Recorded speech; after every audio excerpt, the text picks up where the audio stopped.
Welcome back to K4Wins, along with the, of course, Coastal Digital Sports Network and Tony Curry Radio. It's the three of us here. Kip is actually off today. He's going to the Kalen DeBoer luncheon this morning with the legend. So whenever they get an opportunity to go, whenever they get the chance to rub elbows with Kalen DeBoer, now all of a sudden Kalen's the man because obviously he gets that big victory at Georgia this past week, and everyone's loving Kalen DeBoer again. Of course, they have a very interesting twist going on this weekend against Diego Pavia and those Commodores, who have won 5-0. They're 5-0 for the second time in 80 years going into week 6. So we'll talk about that coming up in a few minutes. Is Case Keeper, executive director, chief editor of the Las Vegas Sun. Below me, to my right or my left, depending on how you're looking at it, Kai Gregory.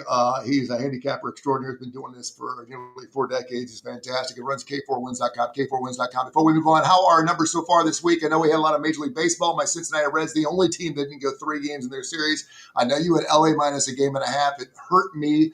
But at least someone won some money off my Cincinnati Reds. Happy they just made the postseason, and next year, look out. Terry Francona's crew perhaps will have an opportunity. I wanted to get right into that. But first, our numbers. What are our numbers? 10-3 this week. We gave some series winners out. Obviously the Dodgers -1.5, Detroit, and the Yankees 3-1 because we have the Padres over that, which was not the greatest play in the world, but trying to get a plus. Already laid it out there. Without talking to Case, laid it out there for Milwaukee in the series, especially at the price. Seeing a -25 and 30, I was like, good Lord, are you kidding me? I know Case doesn't like it. I knew he wasn't going to, but I do not like the Cubs. I do not like their rotation. They got some good hitters. I just think Milwaukee's pitching gets it done in that situation, and I love them in game 1.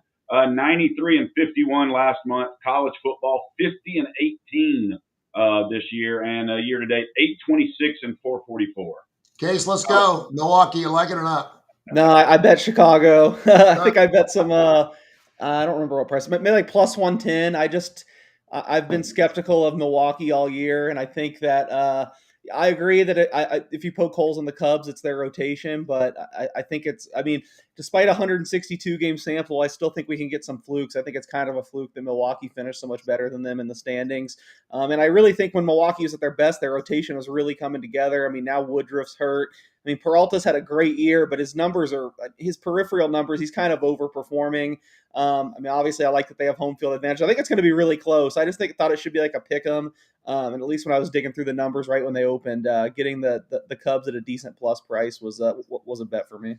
Cubs take the winner-take-all game right there. The first time since 2017 they've done that. And, of course, everyone loves the Chicago Cubs. Why not? You get on the north side of Chicago, and everyone loves when the Chicago Cubs are in the playoffs. So at least I do. I think it's kind of cool. Of course, I also like the Reds being in there, too, just because the Big Red Machine, the first Major League Baseball team ever to take a field, by the way, back in 1869. All right, let's get into some college football. We just mentioned that Kip is going to the Kalen DeBoer lunch. He is beloved around here again. A lot of people are like, yeah, we do love him. That was a huge victory. And of course, anytime you can knock off a team that's won 33 straight at home like Georgia did, it's a big win for Alabama, and obviously for other reasons because of all the storylines.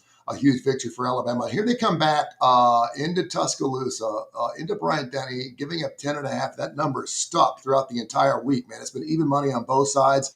I know a lot of your computer programs show that Vanderbilt should probably be like an 8.5, 9-point thing. A lot of public money going on Alabama. Tell me where that line's going, Case. I just think we've kind of reached the point where there's interest in both sides. Obviously it opened a little bit higher, which luckily was when I bet Vanderbilt, got banged down right away and has kind of stayed there. And I think you nailed it. I think the vast majority of the bets are going to be on Alabama.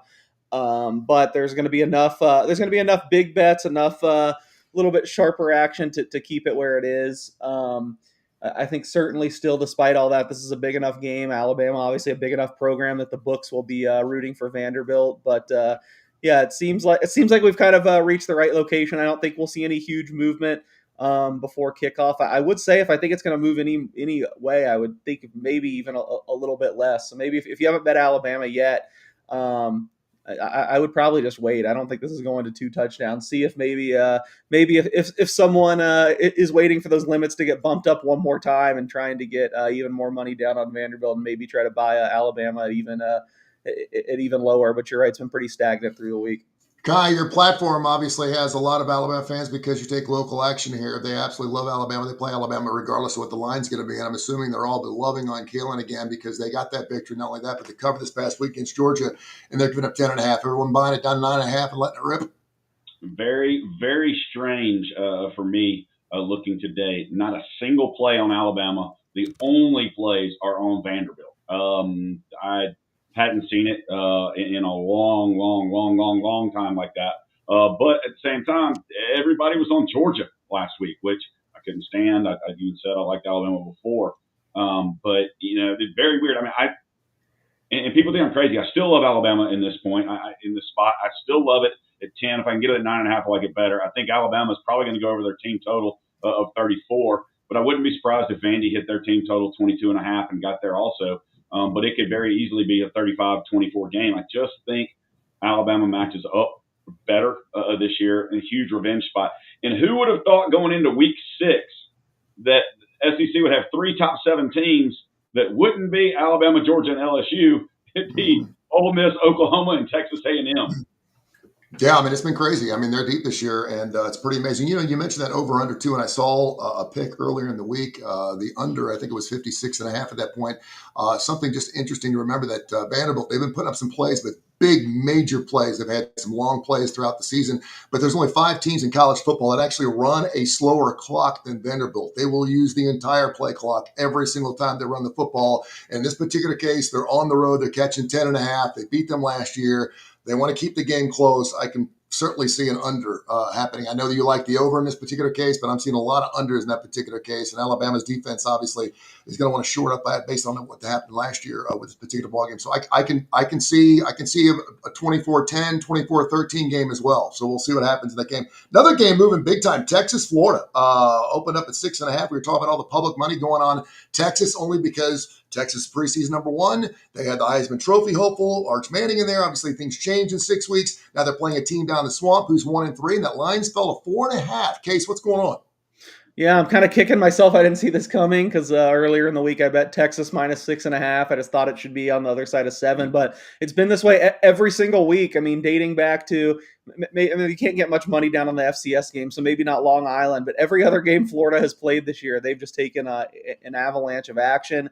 And, to a degree, I get it. I mean, I was super high on this roster coming into the season, too. I think just personnel-wise, they match up with just about anyone. And it does scare me because I think at some point they get it together. I mean, we saw it happen at the end of last season. I do think they win one of these games where they're going to be an underdog. I just personally didn't see it being this one just with how good Texas's defense is. We've talked about how bad the offense is and how bad it looks, but I don't know, the defense still looks pretty good to me. They got a bunch of NFL guys. So I just looked at it as, I know Florida got a little bit of a rest, so maybe they're going to come out a little bit better. But I just thought matchup-wise, this is a tough spot to get right. So I still lean Florida here, but it scares me week after week. I mean, Florida's just taking so much action. I do think they come through one of these weeks and win. Hopefully, since I got in on the Texas side a little premature, apparently, based on the market. Hopefully it's not this week. But, the Gators continue to get respect, although they haven't really done anything to merit it so far. And I know Kip would sit there and say, and I certainly understand they haven't played anybody. Well, we have to pick ball games. We're handicappers. We're 6 weeks into the season. It doesn't matter. By this time, your eyeballs have been on a team for 6 weeks. You got to figure out what they're all about, regardless of who they're playing and how they play them. And yeah, Texas, plays Ohio State. They play them close. They're on the road. That certainly adds some credence. Now you could sit there and say, well, Ohio State hasn't played anybody. Listen, we go into the season based on all the information we have from the previous season and who they got coming back and all their core skill players, and we make predictions. That's what we do. And so for Texas to only be giving up 4.5 in this particular game, Kai, I would think that would just be the public money would be all over the Longhorns, regardless whether you like them or not. Just looking at because Florida hasn't shown anything yet. What is? I mean, yeah, their schedule's been a little bit more difficult, but they're not getting it done. They've won one game all year. Well, to Case's point, I will tell you, I can tell you exactly when Florida will be the underdog that covers, and that'll be against Tennessee because Tennessee doesn't win at Florida. It hadn't happened, since I've been alive almost. This is a game that I jumped on the under when it was 42.5. I do like both defenses in this situation. I don't love playing unders. A good thing, to give advice to bettors out there. If you play the under, you have to get beat. That's what you got to think of when you go into a game. You play the under, you have to get beat.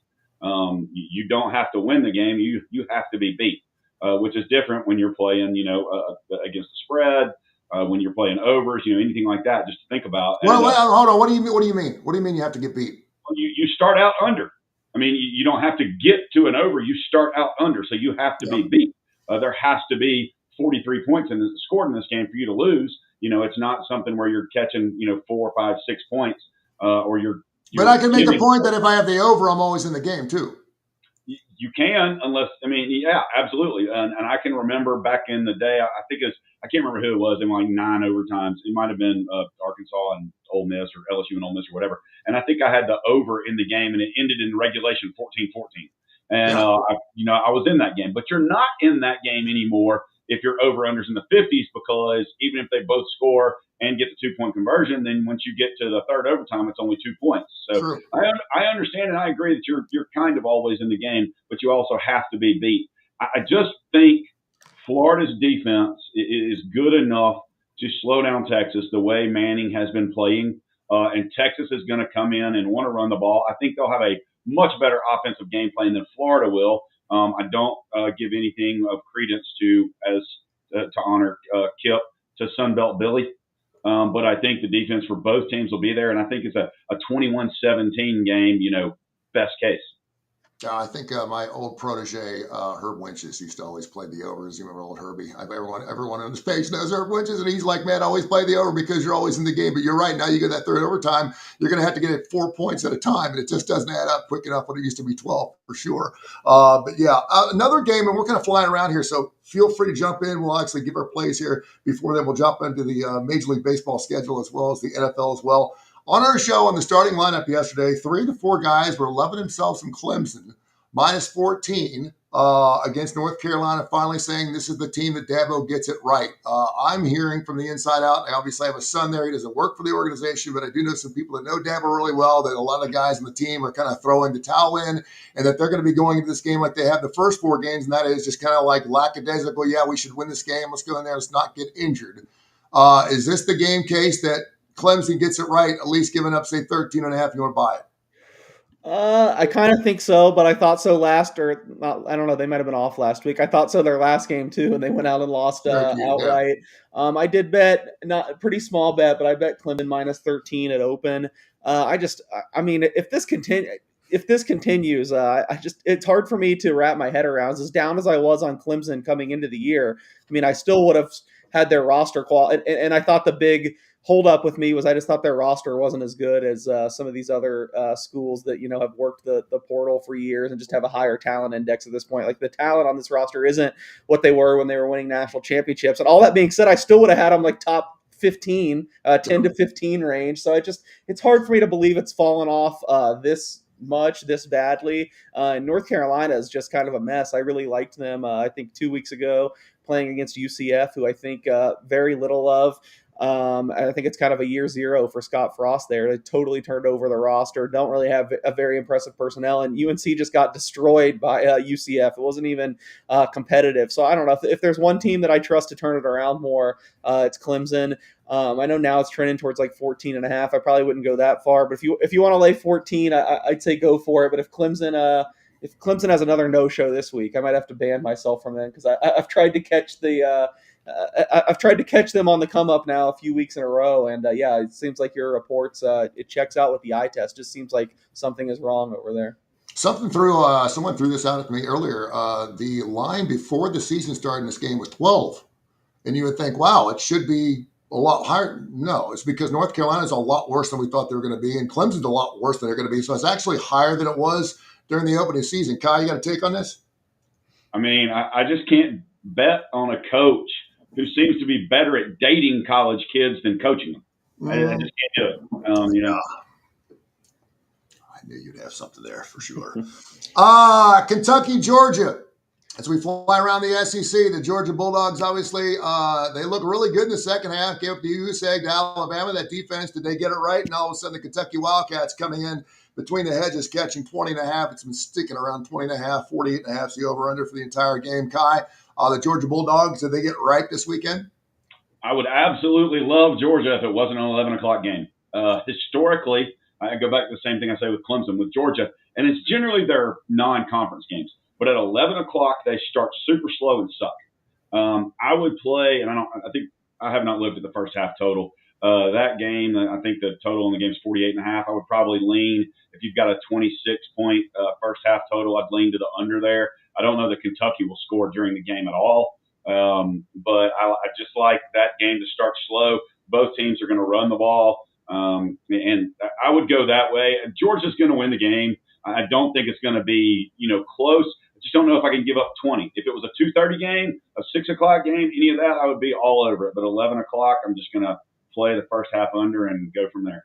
In case, of course, all's not lost for the Georgia Bulldogs, the defending SEC champions. They're sitting there 3-1. They've got a Kentucky game between the hedges. They can get ripe as well, right? Yeah, they could. I've got nothing on this game. I don't even remember.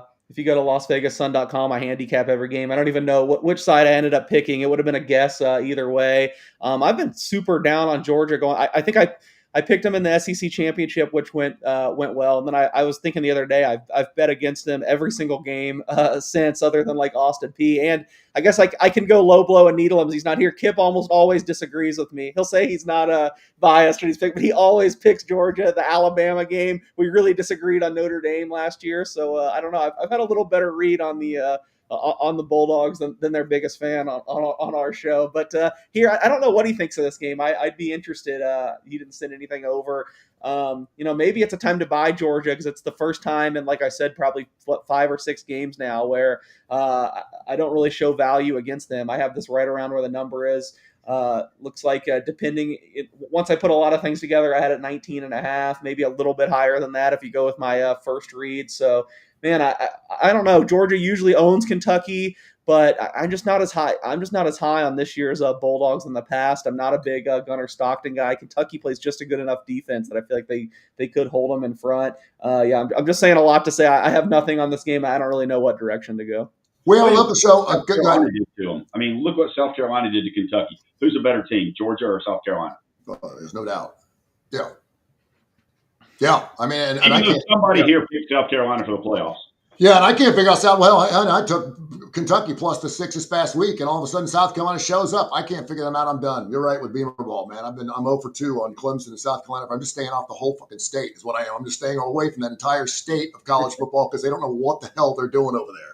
I am blessed enough to do a show with both of you guys, the starting lineup, and of course, along with Kip Kiefer every Saturday morning, 10:30, 11 o'clock. So I get your plays a little earlier in the week. So I kind of know where you guys are going, but people here on K4Wins, they don't. And so I want to go around the horn because we always run out of time. We're going to start with Kai. Throw out some of your 2, 3, 4 best plays you've got. We realize, and a lot of people have brought this to our attention because by the time you see this show air on a Friday, the lines change between now and Saturday. I understand that. You're like, well, you like them +3, and now all of a sudden it's a pick'em game. It happens. That's the way it goes. If you can get on the lines when we throw them out there, get on them early. And, of course, you got someone like Case who jumps on games the minute they come out, and that's why he gets games like +12 when they close at 9.5. That's why he's the best at the best, the best. So keep that in mind. We'll do the best we can to find games where the lines are certainly comparable to the way we pick on the show here. Kai, give me around 3 or 4 games you really like that you're going to the games. I already know a couple of your games you're picking there for the starting lineup. What do you got, man? I'm beginning to look at some team totals, and this is just going to go against what I said earlier. But Clemson's team total in that North Carolina game's 30.5, and I think North Carolina's given up that in halves to some people. I'm way different than a lot of people. I think I'm loving New Mexico tonight. +3 at San Jose State. I really like what they've been doing. I know we talked about Delaware and Western Kentucky on Tuesday. I completely flipped on that because with McElvore for Western Kentucky, the way he's been slinging the ball around, I've really liked Delaware early on. We've given some of those plays, and it's kind of out there. I do think Kansas State over their team total, 27.5 at Baylor, is one of my favorite plays of the day. Jackson Arnold ran all over Baylor. Avery Johnson, I think, is a better running quarterback than him. I think they're going to line up to run the ball. I'm really, really, really liking that play moving forward. Just looking at some of these, Washington being 6.5 at Maryland is kind of strange, but I like Maryland's team total under 28 at home against Washington. They held up. What a weird line, too, just after the Ohio State game. I totally agree with you. It's fun to look at those games and how they change from online to continue. That's really good. Smelly fish. there's some smelly fish out there with a lot of movement. Eastern Michigan and Buffalo line moved 3 points to the over already. Some of the smaller games. But I got a question for y'all. I want to see if either one of y'all can get this. We need to do something where for somebody watching, maybe they can email or something and get a month of our plays or something. What team is predicted to go 0-12 in college football and will be at least a 16-point underdog in the remainder of their games? UCLA. Yeah. Great job, Nico. Good decision, buddy. Well, yeah, and that is one game that I absolutely love this weekend. You look at Penn State and what James Franklin's done. He's 40-25 against the spread in games he's favored by 10 or more games, or 10 or more points, should I say. Since he's been at Penn State, he is 9-2-1 in games after he's had a loss straight up against the spread, and they're going to get up 24.5 points, and he will make it fat, man. He is. If you look at somebody's last thing, he has no problem running up the line on a game like this. He is going to the whip, and I think UCLA, they're finished. They're done. They're not going to win a football game this year, and I love Penn State minus 24.5. You got some thoughts on that case? It's another game I have nothing on. I mean, I just I don't disagree with you. There's no way you can back UCLA right now. What a mess. Although I did back them last week at Northwestern and somehow got away with it, even though I think Northwestern went up maybe 17-0 or something, but UCLA slid in the back door. I don't think Northwestern's high powered enough to be laying that many points to any team that has comparable talent level to them. At the same time, I don't know, Penn State, it doesn't look like a vintage Penn State right now. They obviously not scoring at as high of a clip. They're playing really slow. It seems like Drew Aller's got some mental blockage. So I don't remember who I picked in this game even, but I definitely don't dislike it. I'm just probably going to stay far away. I actually I'm glad you gave the disclaimer. It's always hard for me to pick out like my one or two favorite plays by now, because yeah, like you said, I mean, I'm 90 to 95% of my college football action is going to be on Monday, or even this year it's gone even a little bit earlier because places are starting to post Saturday night and Sunday. Of course, they barely let you bet anything then, so. But so a lot of my favorite things have moved. I mean, hopefully, if you listen to the Tuesday show, I think it's probably a little more helpful. I think I mentioned I love Texas A&M then laying 14. I think they were even laying 14 at some places yesterday at this time. Now it's all the way up to 15 and a half. That's just tough when you cross over key numbers like that. I will say a couple that haven't moved. We're kind of approaching it a different way, but I agreed with both the games Kai gave out. I bet Kansas State plus 6.5. It's still at 6, which is fine. Man, I feel so bad for Sawyer Robertson because the kid is like I think he's literally been one of the 5 best quarterbacks in the country. He puts up like 450 yards a game, but they just have nothing around him. They've spent so much money to keep him. They couldn't really supplement the rest of their roster. So I'm glad he got paid. I think he could have done better going somewhere else. And I mean, I'm sure he's going to get drafted. He'll have a nice career, but I feel like he's playing at such a high level that maybe they steal the game. But I wish there was more around him. And Kansas State just seemed like they kind of got it back on track after their bye week. Dylan Edwards, their big running back they got in the transfer portal, who got hurt muffing the punt in the very first game in Ireland. He was finally back. I think he ran for like 120 yards and is a threat in the pass game too. So kind of seems like Kansas State got right. They've burned me a lot this year, though, so I'm a little bit worried, but I agree with Kyle. I like Kansas State in that one. And I also bet Washington earlier in the week. I think I laid 5. It's now 6.5, which if it's below 7, it's probably fine. I think they probably played a little bit better against Ohio State than they're getting credit. They just didn't finish a couple of drives. That they were aggressive, went for it in some situations. I can't remember the exact thing, but they had some trick play they tried to run that went disastrously. I don't mind taking swings like that when you're like especially when you're totally undermanned. I mean, you're going to have some things go right to beat Ohio State. And really at the end of the game, the underlying numbers were not as bad as the score. So I'm still pretty high on Washington. I know Maryland's quarterback Malik Washington's been really impressive too, but I like Washington more long term. So I know Kai went over team total on both, but I played the point spread on both those games. I love the handicapping fodder of revenge games, hangover games, games after bye weeks. It makes for great conversation. He was on this staff, now he's on the other staff, and that's going to give him advantage, blah, blah, blah. It just doesn't normally play out that way. Certainly one of those games come this weekend where you got Virginia, who just had a huge victory this past weekend. Now they go into Louisville, Miller Moss. who's thrown over 300 yards 3 times himself. The Louisville Cardinals, they're undefeated, folks. One of 13 teams that are undefeated. They go into Papa John Stadium. And now the line, I had it at 7.5, and I loved it at 7.5. It's gone all the way down to 6.5. Something tells me Virginia comes up a little flat this weekend. Kai, what you think? I mean, I would have to agree with you in that one. I've looked at it. It's not something that's just, I'm not going to say it hasn't jumped out at me. It has. If I play this, I've got to go that way. I cannot back Virginia after that game. However, if I would probably look at the team totals and like some overs in that one as well.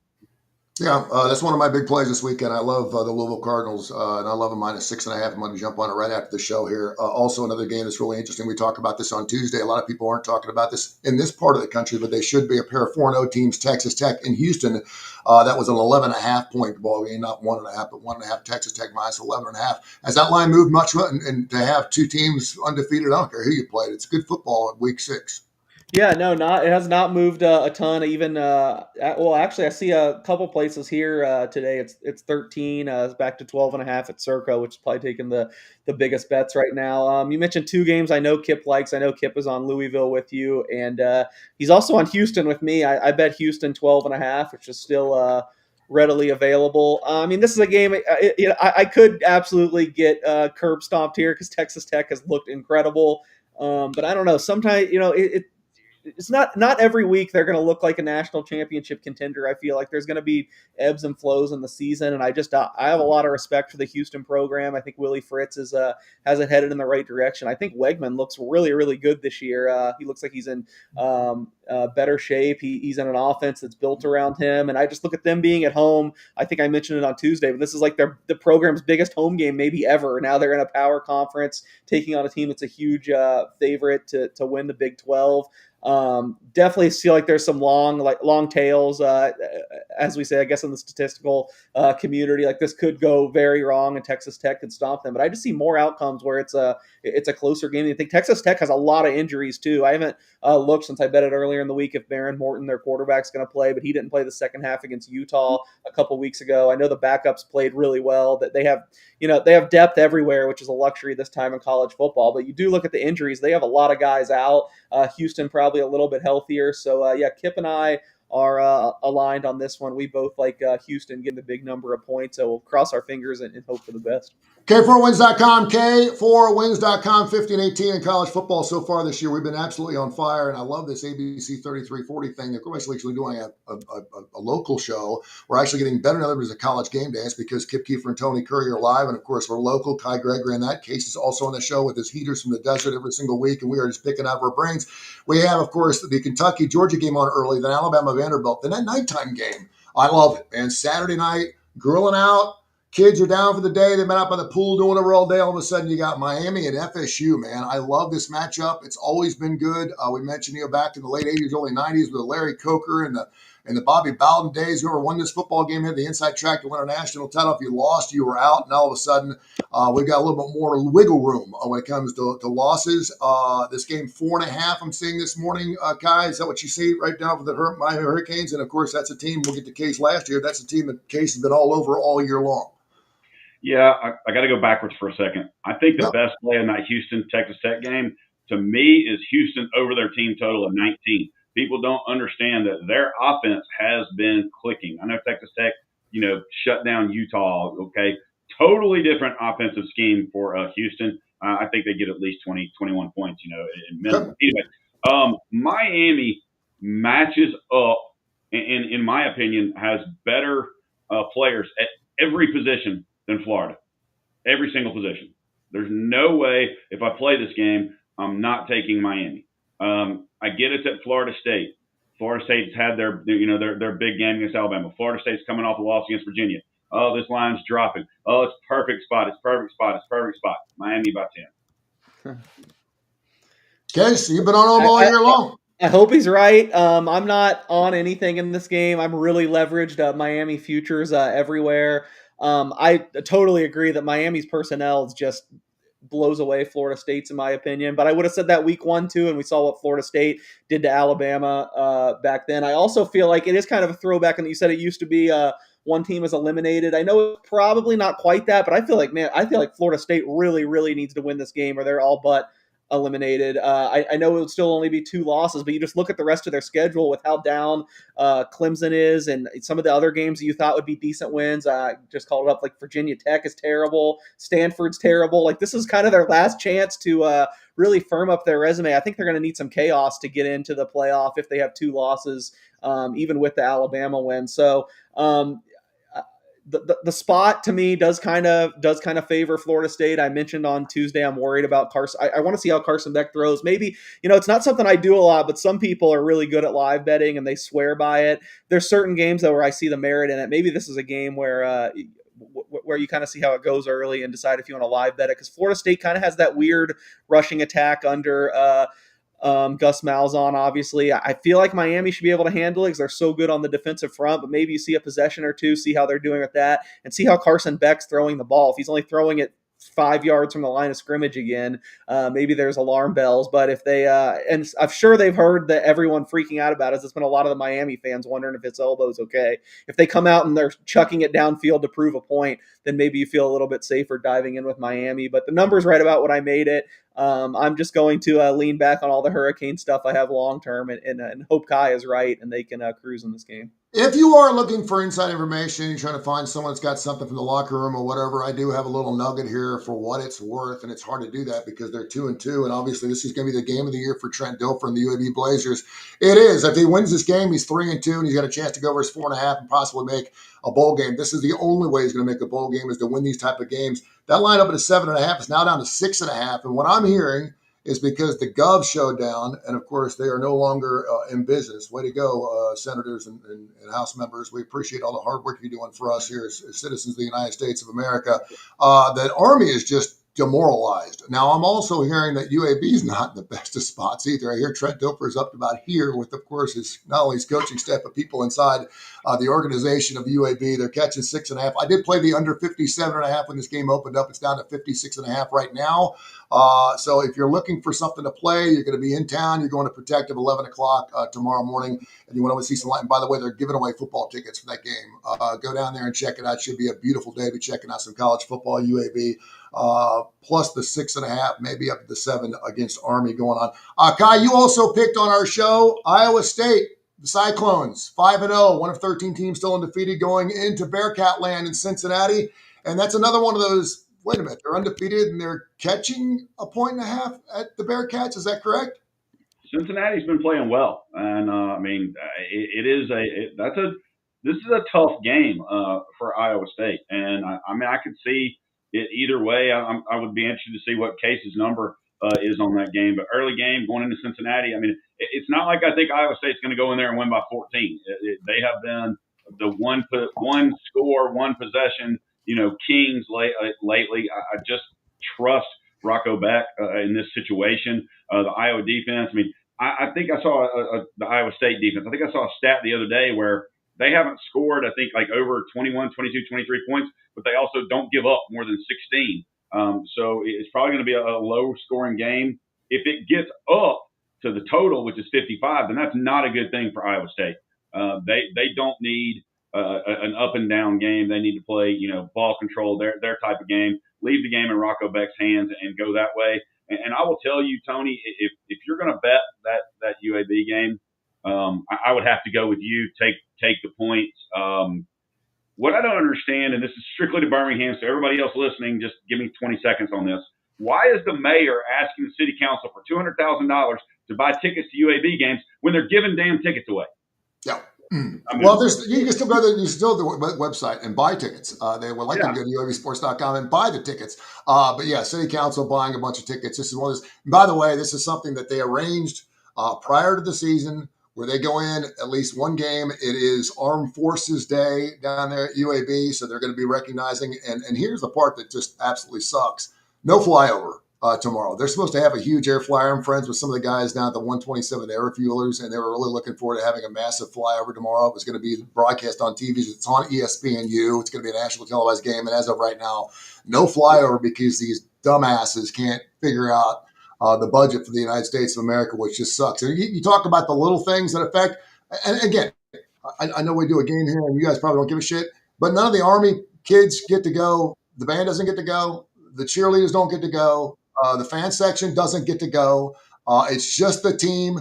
Even the secondary guys, the string guys, the guys who are on practice squads, they don't get to travel with Army. It's demoralizing. It sucks. It's period. That's as political as I get. It really blows because this is college football and everyone should have an opportunity to be playing in this. And again, you come into UAB, a fine little city down here in Birmingham, play some football, and perhaps if your Army get a victory, they're not having a very good season either.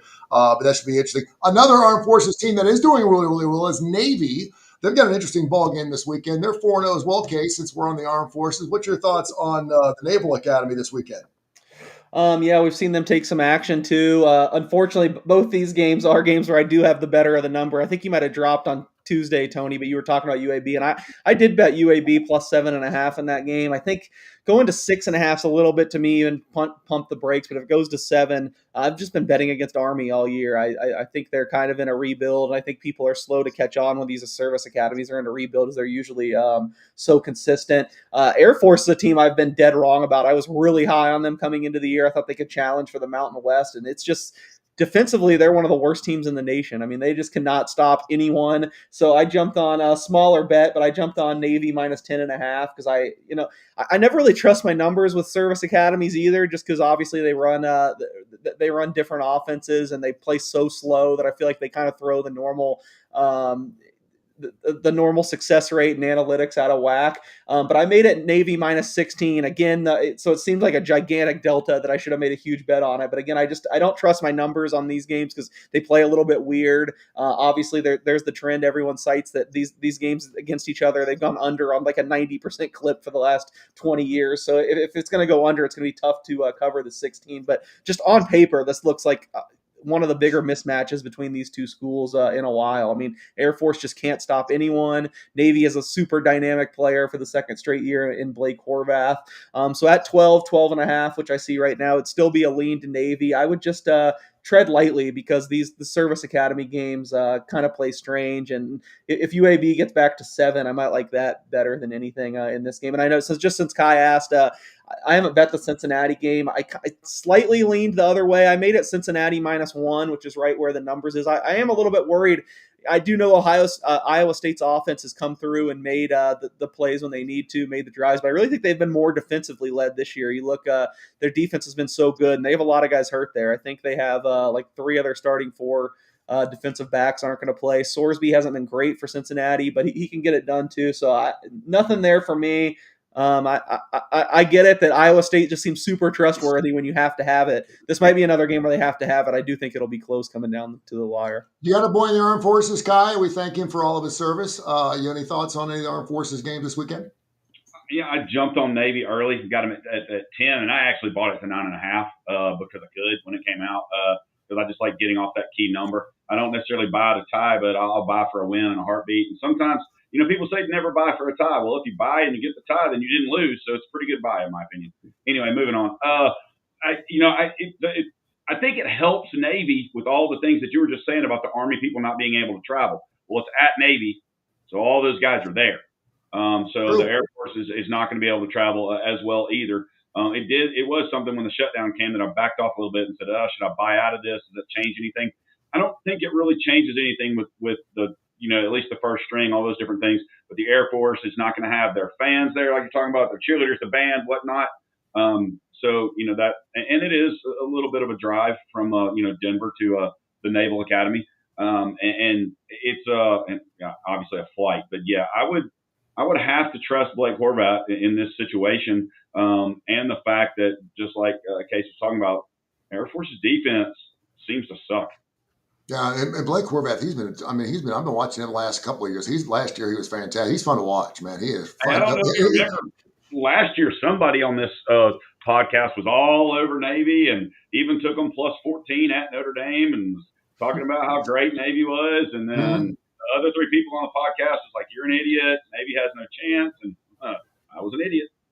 There's a lot of people. Pretty good year. Pretty good year. Yeah. Don't be boohooing on yourself. Don't do a pour me another. We ain't on to you.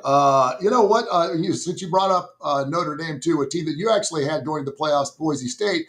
They're actually catching 22 against a 2-2 Notre Dame team. Again, this is one of those anomalies where it doesn't surprise us that they started the season 0-2 just based on their schedule, but still, and they're favored to win the rest of their games. I'll throw it out right now. Notre Dame, first of all, if they win out, are they a playoff team? And second of all, do they win out? Case?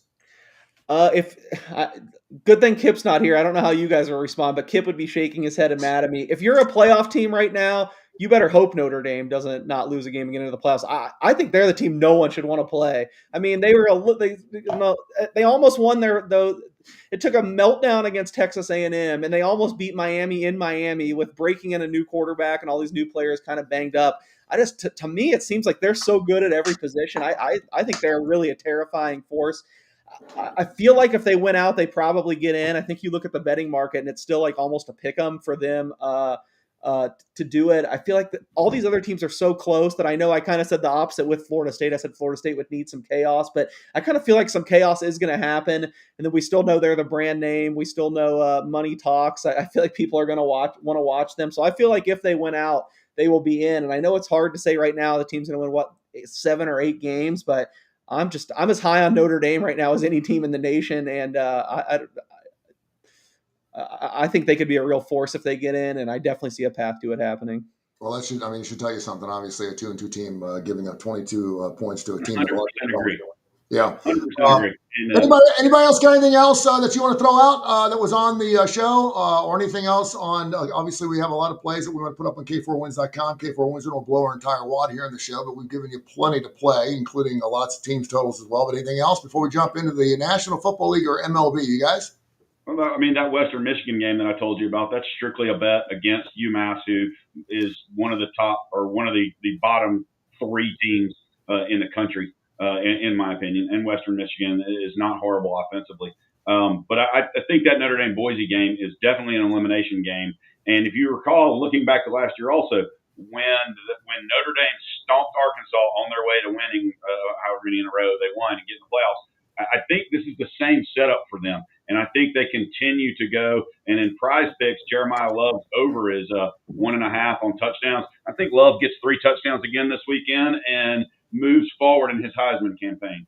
Oh, so there you go. Jump on board. And where's that line right now? What was that? Was it Jeremiah Love? What's his Heisman line right now? Case? Plus 3,500. Yeah.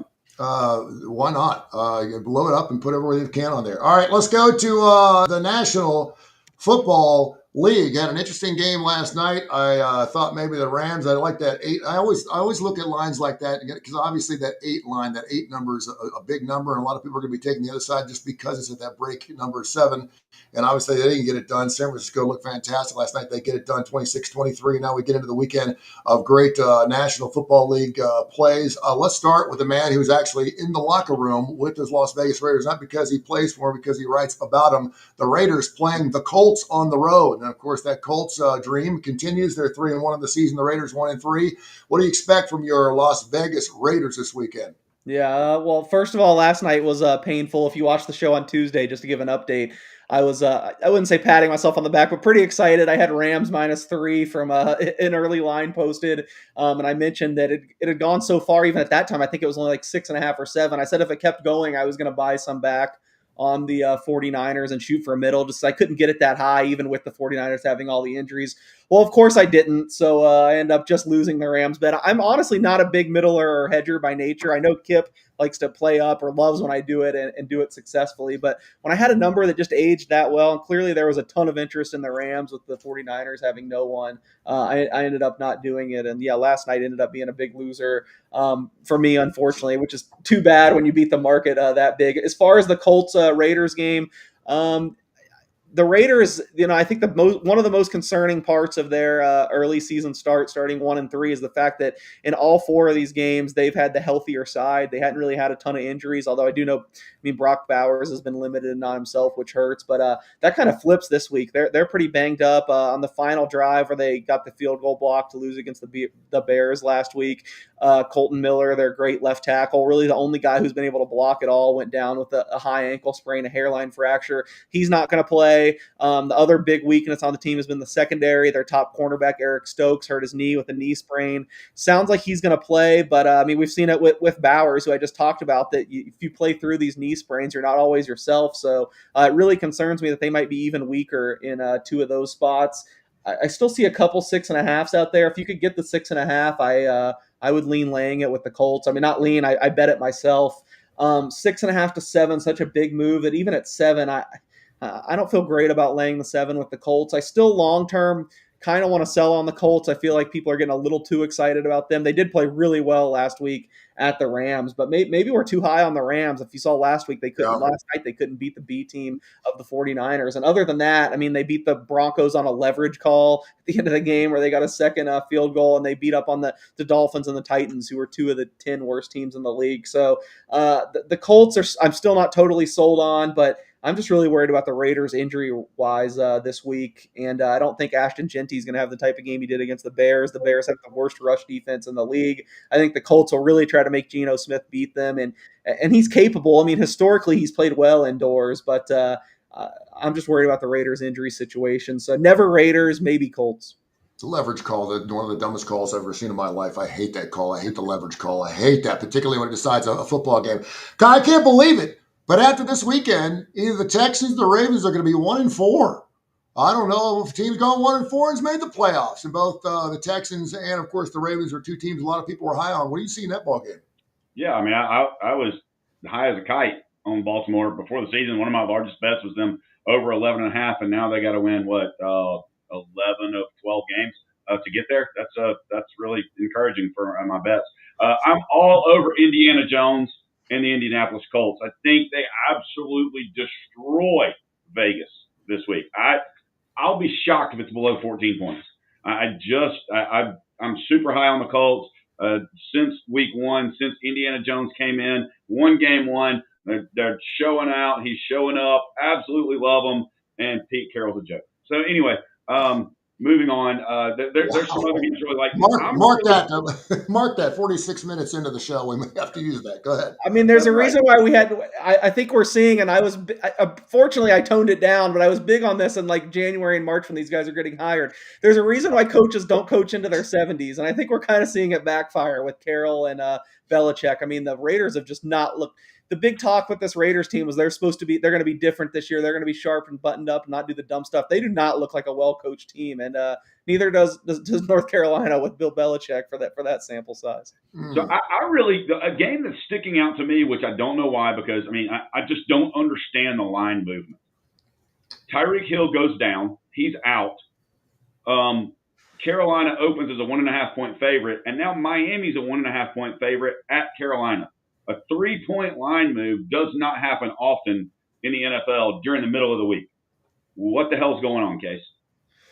I'm guessing people probably see what I see, and I just think Carolina's terrible. I know it's kind of got misleading because they won the 30-0 game against the Falcons, but I feel like the Falcons kind of gift wrapped that game. I mean, the Falcons are actually were the team moving the ball better and stuff. I think Penix had 3 interceptions, 1 pick six, 1 back into their 10-yard line. It does scare me without Tyreek Hill, and I know that the Dolphins' defense is nothing to write home about, certainly. But I think you've seen money come in against Carolina like every week, and certainly I've been part of it. I'm looking to sell on the Panthers as much as I can. I think I bet Miami even before the Monday Night Football game. I might have gotten plus 1.5 or something. The Tyreek Hill injury does matter to me, though, so I'd probably sit it out now. But I'm of the opinion that I can't bet the Panthers until I see a little bit more defensively. They've been terrible, and Bryce Young's only got it done in stretches. So I'm kind of out on Carolina, and I feel like a lot of other people are too. As amazing as the 1-3 is, you got 2 pairs, or actually 1 pair team here, the Buccaneers and the Seahawks. Whoever wins this game's going to be 4-1, the inside track to win the division for sure. The Bucs catching 3. Baker's been doing everything right, man. He's the guy that everyone wanted to see in Cleveland. He didn't show up there, but he's been fun to watch down there in Florida. That people are loving him. Case, what do you think about the Seahawks and the Buccaneers? I talked about this on the starting lineup, which you'll see tomorrow. It's a little bit different now because the line has moved. This is technically the biggest bet I've made this football season on one side. and that would be Seattle -1 when it opened. I just could not believe they opened as a 1-point favorite at home against this banged up Buccaneers team who, I mean, I know they got some guys back. They got Godwin back. I think Wirfs played last week, I believe, but not himself. But Evans is still down. Bucky Irving's not playing this week. They got a bunch of defensive injuries, and I don't know why everyone's so skeptical of Seattle. They've been unbelievable this year. They're defensively, I think they lead the league in a much thing. Special teams, they've been, I think they've had a lot of hidden value from their special team. And offensively, yeah, they're not going to blow you away, but they haven't been they haven't been bad either. I mean, they've taken care of the ball. They've been about a league average in most things. Seattle, traditionally one of the better home field advantages in football. I could not believe when they opened -1. I mean, that implies that Tampa Bay is the better team on a neutral field. And I just think, especially in the current state with the injuries, I could not get there. You mentioned 3, still split between 3.5. If you could still get a 3, I certainly like Seattle. Not quite as shocked as when it was 1, but man, I think Seattle's really undervalued right now. And usually when that happens in the NFL, it doesn't happen for long. So I'd jump on while you can. Got a phone call last night from a good friend of mine. He rented a Thrasher Brothers bus. Kai, you know him. And he's got 30 tickets to the Bengals-Lions game tomorrow that kicks off in the late window, and said, I got you a pair of tickets if you want them. And I said, I know exactly what's going to happen in that ball game. First of all, they're catching 10.5. You're going to drive 8 hours in a Thrasher. And listen, half the fun is getting up there, drinking the whole way up and drinking the whole way back. No one gives a damn. Everyone's taking off Monday. I get that. But you know you're going to get up there. They've only scored 13 points the last 2 games the Bengals have. They're playing, obviously, a team a lot of people think could go to the Super Bowl. It's 10.5. They're going to get inside that number somehow because they are on the road. The Lions are. They'll lose by 7, but it'll be a shitty game. It'll be a horrible game. They'll end up scoring 16 points. They'll lose like 20-16. They're not only going to lose the game, which obviously is going to kill the Bengals, but it's not going to be fun to watch. You're going to be making it a 16-hour drive up and back to see the Cincinnati Bengals lose this week. Am I wrong? Either one of you is? I would probably guess it goes the same way. I mean, I don't think the Bengals are going to win, but it's hard to lay 10.5 on the road. And man, they can't possibly be as bad as they are the last 2 weeks, could they? Although Detroit's defense this is a really tough schedule for Jake Browning to jump into with Vikings, Broncos, Bengals. Get him out of the shotgun. Get him out of the shotgun. Joe Burrow runs that shotgun like 83% of the time, and he's been in the league for 5-6 years. He knows how to do that. He ran shotgun at LSU. But you cannot put Jake Browning, because basically it's amazing because when you put someone in a shotgun, you're wanting to spread out the defense, right? If you watch the last 2 weeks, when they put Jake Browning in a shotgun, there are 9 guys on the line because they can't run the football. So they love seeing him in the shotgun. They're just firing off at him left and right. I don't know how many sacks they've had the last 2 weeks. You want to talk about some bad coaching? Coach Zach needs to go. He needs to go right now. I will take Pete Carroll all day over Coach Zach right now in Cincinnati. Please make that happen. Please. Yes, I'd take a 70. I'd take Bill Belichick over Coach Zach right now just because he's bringing his girlfriend with him.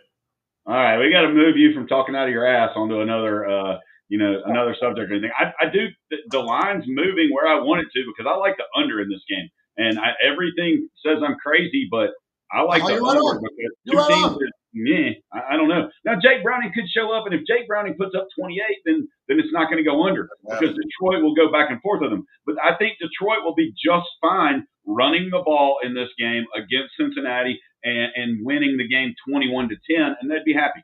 As long as they don't lose the turnover battle like 4-0, there's no reason why Detroit shouldn't win this game. And now you get over the 10.5. It just pisses me off because for the first time ever, the Bengals start the season 2-0. We're feeling all good, and then they lose their quarterback, and he's gone until December. It pisses me off. Speaking of the devil, the Cincinnati Reds also got bounced after 2 games.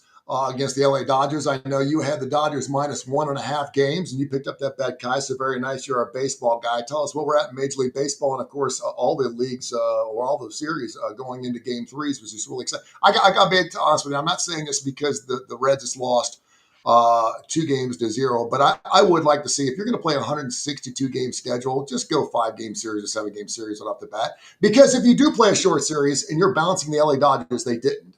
But you're bouncing the LA Dodgers. You're bouncing one of the best teams in baseball just because of a short series and maybe a night where you just didn't have the bats. So go to a 5 or 7 game series in that first series. Baseball will win. They'll take the money. I mean, what's an extra? You're already playing till November. So what's wrong playing another couple of ball games? So that would be my thought to Bamford and those guys in Major League Baseball. Your thoughts? And not all 3 games at one spot. I mean, exactly.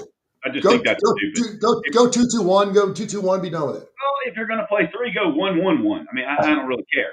But the Toronto Yankees matchup is the most intriguing AL matchup. The most intriguing NL matchup, in my opinion, even though we differ on the other one, is the Phillies and the Dodgers. The Dodgers, I think, have the pitching. The Phillies, I think, have the team that seems to make the plays when it matters. They seem to get the key hits. The Dodgers, where they rely more on the long ball, and I know that Philly hits a lot of home runs. I understand that. I just like the way the Phillies lineup matches up. I'm trying to talk myself out of a series bet and going game to game. I like the Phillies. I really do. I like Toronto over the Yankees, but I'm kind of wondering if it's a hard bet for just how much I hate this freaking Yankees. But when I look at the managers and I see Aaron Boone in the Yankees dugout, then whoever is coaching against him has to have the upper hand.